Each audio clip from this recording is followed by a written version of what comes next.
So what's all the hype about multiple cameras or having more camera than one?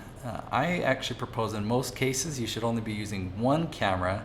Yeah, we're using three in this one, so what's going on here? That's what we're going to talk about in this episode.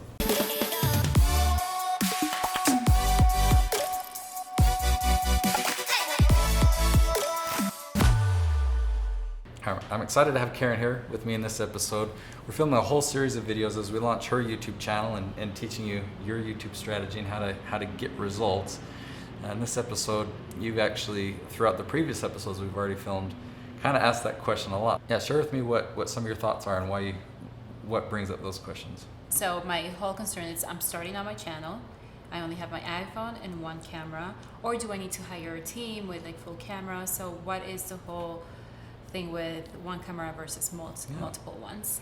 A lot of videographers will advertise, we're doing a 3-camera shoot, and you think, I'm getting more value out of that.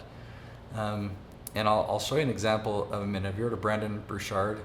I haven't. Okay, I'll show you who he is. He uses 2 cameras when he does a shoot, but it's like it ruins it. So in most cases, you should just use one. The reason that we've got a 3-camera setup here is because we're doing interview style. I'm talking to you, you're talking to me, versus looking at the camera. Because ideally, you want to be just looking right into that lens, making eye contact with the viewer. Mm-hmm. And so if you have if it switches to, let's just, the people watching this video will see. So if I'm talking to this camera, but it switches over to this camera over here, now eye contact was just broken. And it's totally weird. And it makes a space between you and the viewer. Yeah, you want to be looking right into the camera, which allows them to look right into your eyes. Mm-hmm. And they feel like it can make that connection. And so for YouTube, it's so important to just have one camera. There's ways around that where we'll have 2 different tripods, and we'll have the person looking into this camera. If we want to change the angle, we'll just move the camera over to this tripod. So it can mix things up, but still, you're just using one camera. And we'll do that to give it variety. As far as editing, also, it makes it a lot more simple, right? Instead of having the whole. It is way easier. So when you have 3 cameras like this, you'll have 3 different video tracks. The team will just decide which one's on top, which one's going to be shown right now, and they can kind of jump back and forth. But they don't have to think about that if you're just filming to one camera. What about for me if I do like cooking demos? Will one camera be Good sufficient? question. So I'm actually going to bring up an example of, and this is just a simple video that I filmed a while ago, but when you're doing a cooking episode, I just throw them in the freezer. So this is my friend Cynthia Sumner. She's talking about using chia seeds in smoothies. We did a 2-camera shoot because you can see in this one shot, we include her when she looks forward. Let's get to a point where she's looking forward at the camera. So you're able. Okay, well, we'll talk about this now. So this is actually my iPhone. So I had one camera on tripod, it's my DSLR. Okay. Then I had my iPhone aiming down so you could see her Blendtec blender, you could see some of the ingredients on her counter. And I'll just play it for a minute so you can see kind of how we switch back and forth between the 2 cameras. Well, instead of throwing the bananas away, they are really good for smoothies. So you can either peel them and then freeze them, or just run them under some hot water. And then you've got your banana, and then some blueberries, and add a little bit of honey. And usually you don't need a lot. So you can see just how having the 2 cameras there, if this was the view that we had all the time, it'd be kind of lame. We wouldn't really be able to connect with Cynthia. If we only had this view, we wouldn't see the ingredients on the counter. We wouldn't be able to see everything. Or same thing if you've got a frying pan in the kitchen, or something that you're cooking on the stove, or you're kneading bread, or whatever you're making. Mm-hmm. Yeah, it is good to have multiple cameras. In video shoots since this one, I've actually done it where I have the camera exactly overhead, aiming straight downward, and that's kind of fun. So what I've done is, just like we've got the audio on this boom arm, I had a mount where I could hook my point and shoot camera. So that camera right there, I could aim it straight down. Mm-hmm. And so and then it's got a flip screen, so I could look at it, frame everything right. So it kind of had everything in the countertop around.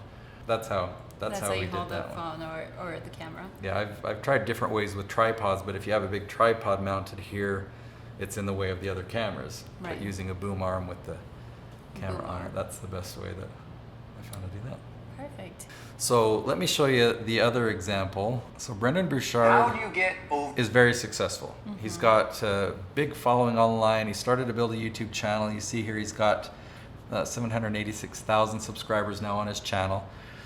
He used to film in like a high-rise building with glass windows, and it's like, ooh, this is, but now he's just, you know, he's got curtains back here. I don't know where this is. It's a couch setting. It's a lot more comfortable. To me, it feels a lot more inviting. So he's doing a lot of things right. I like the lighting.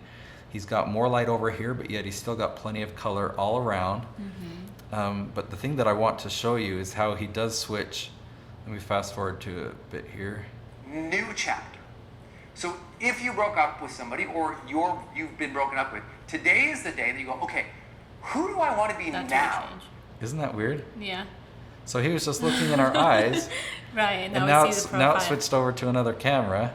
Look like, sound like. So, I mean, the reason for changing the background is it gives people variety. It mixes things up. You get to see, oh, he's got a microphone over here, and he's got a lamp there. Okay, cool. And now I know what his layout's like a little bit more. But he easily could have taken that one camera and moved it to another tripod and then continued, you know, talking there. So you can change the background without having to break the eye contact. That's my preference. There's a lot of videographers that will disagree with me, but I'm right. It does look a little awkward, you know, all of a sudden Yeah. it changes. So another good example I can show you that uses 3 cameras. It's similar to the setup that we've got here, interview style. It's about you, which we're gonna. So Ed Milet is interviewing Christine Simmons. So I don't know who she is. But there's one camera that's aimed at both of them, kind of like we've got here. And then, Talk about some of them today, but you're pretty intense. I mean, that's a natural transition. Right. So that's, it makes sense to have a different camera on her when she's talking, and then when Ed talks, Switches back. you know, oops, let me hit play. On pre-med, and then there was this like thing where I thought, Think. I know, This it's is- just- This is important though because there's a lot of people listening to this that at one point in time were chasing. So it's a camera that's just more direct to him. So that's really the advantages of using 3 cameras, or in a kitchen, you know, having 2 or 3 cameras when you're cooking. But they're not, these are times when Cynthia wasn't looking at the camera, she was peeling a banana, or these guys are looking at each other. When you're looking at the camera, you just want to have one. Perfect. Yeah. I think as far as like not having like those drastic changes, when the changes are smooth, then that's when it's okay. And like knowing the function of each camera instead of just changing just to see a lamp or yeah. Yeah, I mean, Okay, so it, pretty and good changes examples. like that make sense. I've actually seen where people have done an interview, they've had a 3-camera shoot, but when Ed is talking, they'd have the camera over on Christine, and that doesn't make sense. Right. Or vice versa and whatnot. So yeah, you use multiple cameras and you turn on the one that it makes the most sense for. So hopefully that's helpful, and hopefully that simplifies it in knowing that you don't need to invest in multiple cameras. If you're doing some cooking in the kitchen, yeah, I'd go for 2. I'd go for 2, but the camera that's right here. So while this camera won't blur the background, some of the newer iPhones will, but it does that more on a still photo, not so well on video. But if you're aiming down at a countertop or something, there's no background. There's one frame to focus on, and so you don't need an advanced DSLR camera. Does that make sense? Yeah. So that's when your iPhone comes in handy. that's what I'd recommend for you, so you don't need to go and buy tons of cameras. Right. All right, so I'm curious what your thoughts are. If you disagree with me or not, feel free to comment below and let me know if you think that I'm right or if I'm wrong. The next episode, we're going to talk about how to start a YouTube episode, because there's 2 things that you can say at the beginning of every episode that will make sure people watch a lot longer of your videos. So that's what we'll film next.